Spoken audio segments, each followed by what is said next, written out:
अब हम आपके सामने हमारी एवोल्यूशन की कहानी की फिल्म प्रस्तुत करेंगे। कृपया कुर्सियों पर बैठ जाएं या कुर्सियों के पीछे प्रदान की गई खाली जगह पर खड़े रहें।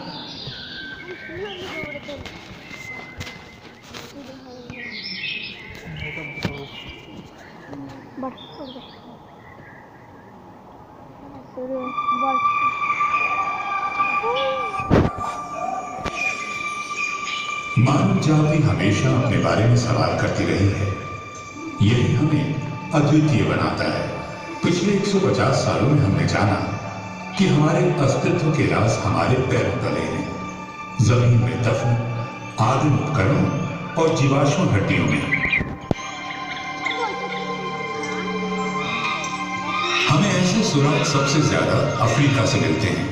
वैज्ञानिकों और पुरातत्वविदों ने अब तक जिन प्राचीनतम अवशेषों को खोजा है, उनमें कई अफ्रीकी जमीन में पाए गए हैं। हड्डियों के टुकड़े, खोपड़ी के हिस्से, आदिम उपकरणों के आकार वाले पत्थर, ये सभी एक ही निष्कर्ष की ओर इशारा करते हैं कि मानव समान विशेषताओं वाले प्राणी सबसे पहले अफ्रीका में ही रहते थे। हम मानव समाज का अध्ययन, उत्खनन और उससे प्राप्त वस्तुओं के विश्लेषण के जरिए करते हैं। हाल में विज्ञान की प्रगति ने हमारे विश्लेषण को मदद दी है। कार्बन डेटिंग और अन्य तकनीक से हम किसी वस्तु की आयु जान सकते हैं। अब हम पुरानी हड्डी के टुकड़ों से डीएनए हासिल कर इसकी तुलना अन्य लोगों से कर सकते हैं। करीब 50 लाख साल पहले मानव वंश वृक्ष विभाजित हो गया। आधे वानर के रूप में विकसित हुए, जैसे हमारे करीबी आनुवंशिक संबंधी चिंपैंजी, जबकि अन्य हमारे आरंभिक पूर्वज के रूप में विकसित हुए। एक अहम खोज से पता चलता है कि कब वानर इंसानों की तरह हो गए। रात में जीवाश्मित उनके पैरों के निशान बताते हैं कि पूर्व मानव वानरों का एक समूह ज्वालामुखी की छाया में चला था।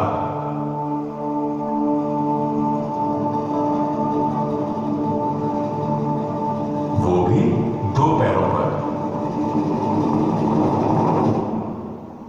हम इन्हें ऑस्ट्रेलोपिथेकस या दक्षिणी बंदर कहते हैं।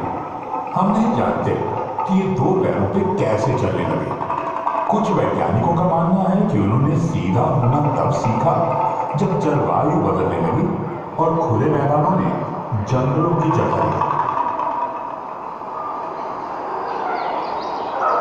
कारण चाहे जो, 4 पैरों की तुलना में 2 पैरों पर खड़े होने के कई फायदे थे। इससे वे दूर तक देख सकते थे और हाथों का इस्तेमाल खाने और बच्चों को पकड़ने के लिए कर सकते थे। इस परिवर्तन में लाखों साल लग गए और कई प्रजातियां अधिक स्थिर होकर चलने लगी। इस प्रक्रिया में उंगली से पकड़ने की क्षमता खत्म हो गई। उनके निचले अंग पैर बन गए और ऊपरी अंग हाथ। उनके दिमागों के आकार और जटिलता बढ़ने लगी। वे बंदरों की क्षमता से परे जाकर सोचने लगे। शायद किसी आदि मानव ने यूं ही पत्थर से भली को मारा होगा और टूट गया, और जितनी बार उन्होंने ऐसा किया, उनकी याददाश्त बढ़ती गई।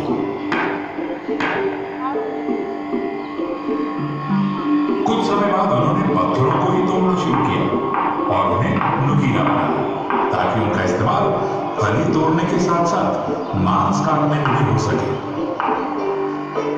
हम इन्हें होमो या मानव कहते हैं। उन्हें नए औजारों से अन्य जानवरों द्वारा छोड़े गए मांस को काटने में मदद मिली। मांस खाने से उन्हें अधिक प्रोटीन मिलने लगा। कुछ विशेषज्ञों का मानना है कि इस कारण उनके मस्तिष्क के आकार बढ़ गए। उनकी तादाद बेशक कम नहीं होगी, मगर वे परिस्थितियों से अनुकूल होने में वानरों से अधिक सक्षम थे और वे अफ्रीकी जंगल वाले इलाकों से बाहर जाने लगे। आदि मानव को मांस की तलाश में वहां जाना पड़ता था जहां अन्य शिकारी थे।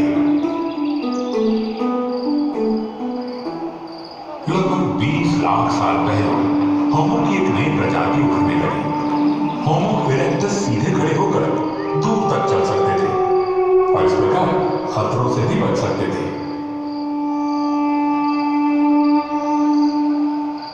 मध्य पूर्व और एशिया में पाए गए जीवाश्मों से पता चलता है कि इस प्रक्रिया में वे अफ्रीका से बाहर फैलने लगे। जैसे जैसे वे नई जगहों पर गए, उन्होंने नए हुनर सीखे। उनके औजार बेहतर हुए, जिनसे उन्हें मांस काटने में मदद मिली।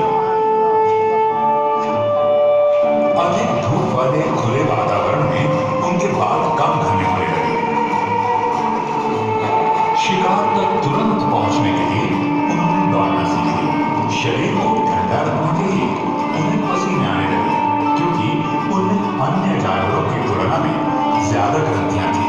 कुछ साक्ष्यों के अनुसार शायद वे आंख का इस्तेमाल भी करते थे और उनके दिमाग बढ़ते हुए लगभग आज के हमारे मस्तिष्क के आकार के हो गए। लगभग 7 लाख साल पहले अफ्रीका में एक नया समूह विकसित हुआ, जिसे हम होमो हाइडेलबर्गेंसिस या हाइडेलबर्ग मैन कहते हैं। उनके शरीर अधिक बड़े और मांसपेशियों वाले थे, ताकि वे विभिन्न जलवायु में रह सके। अब वे सिर्फ मरे हुए जानवर ही नहीं खाते थे, बल्कि खुद भी शिकार करने लगे। मामूली औजारों की जगह हाथ की कुल्हाड़ियों में ले ली। वे पत्थर की नुकीली नोक और धारदार चाकू बनाना जान गए, और शायद लकड़ी के भाले। एवोल्यूशन यानी उद्विकास की प्रक्रिया पहले की तरह जारी रही। हजारों सैकड़ों सालों के दौरान हमारे पूर्वज अफ्रीका के बाहर यूरोप और एशिया में फैल गए। होमो हाइडेलबर्गेंसिस से कई नई संबंधित प्रजातियां विकसित हुई। उनकी शारीरिक विशेषताएं एक समान थी, लेकिन उनमें से कोई भी आधुनिक मानव की तरह नहीं था। इन प्रजातियों में हम सबसे ज्यादा होमो निएंडरथालेंसिस यानी निएंडरथॉल के बारे में जानते हैं, जो हमारे सबसे करीबी बुजुर्ग रिश्तेदार हैं। उनके शरीर छोटे और गठीले थे और वे ठंड सह सकते थे।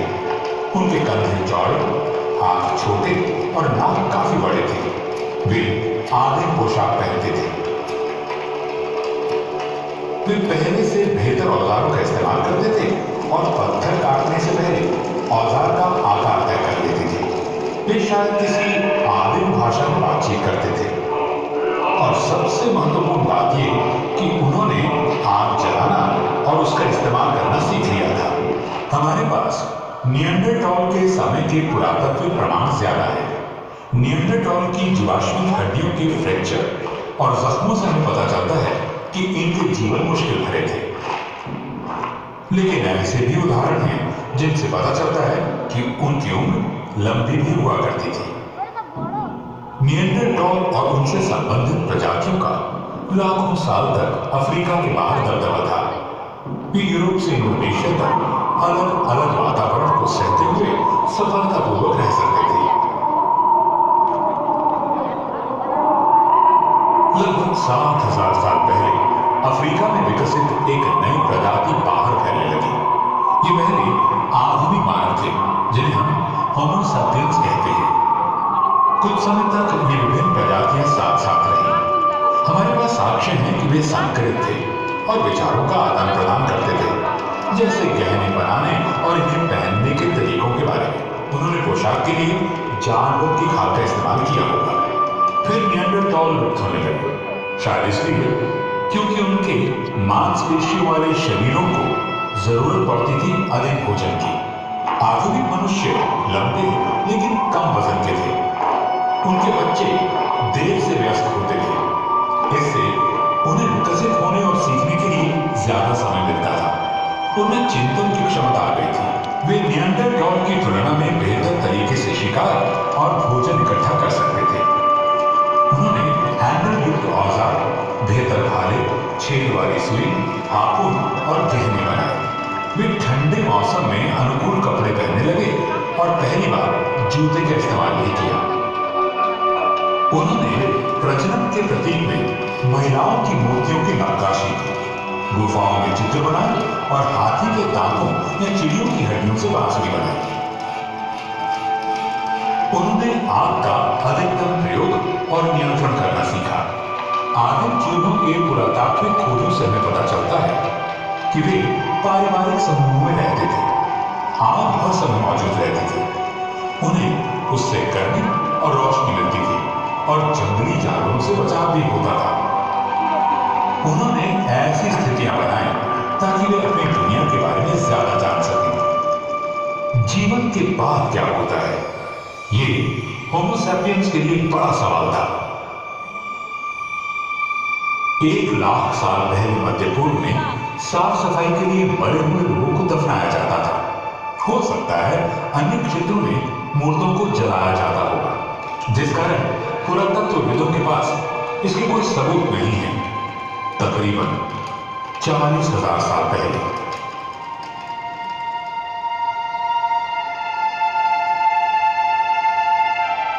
होमो सैपियंस ने इस प्रक्रिया में कुछ रस्मों को शामिल किया, मसलन शवों को सजाना और कब्र में प्रतीकात्मक वस्तुओं को रखना। लगभग 10,000 साल पहले मानव इतिहास में एक नया अध्याय खुला। कृषि और पालतू जानवरों के साथ बसा हुआ मानव समुदाय। इस समय से हमें मिट्टी के बर्तनों के सबूत मिले हैं जो खाना पकाने और उसे रखने के लिए इस्तेमाल होते थे।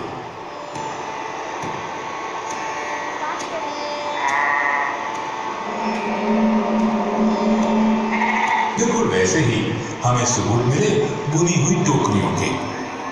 औजार और हथियार बनाने के लिए धातु कार्य भी प्रचलित था।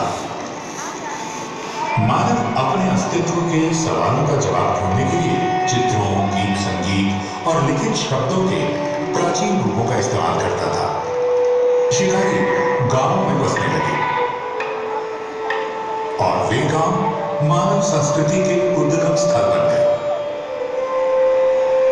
लाखों सालों तक हमारे पूर्वजों की आबादी 10 लाख से भी कम थी। होमो सैपियंस के आने से ये सब बदल गया। हम दुनिया के हर कोने में फैल गए।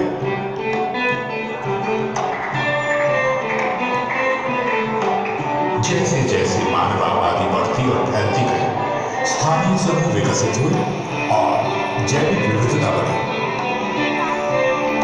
वातावरण में आने वाले लगातार बदलावों के मुताबिक हम अपने आप को ढालते गए। इससे और अधिक विविधता आई।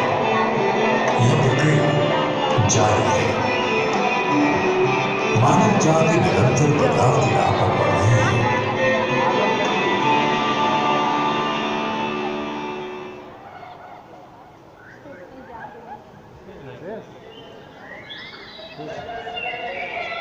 Ayan.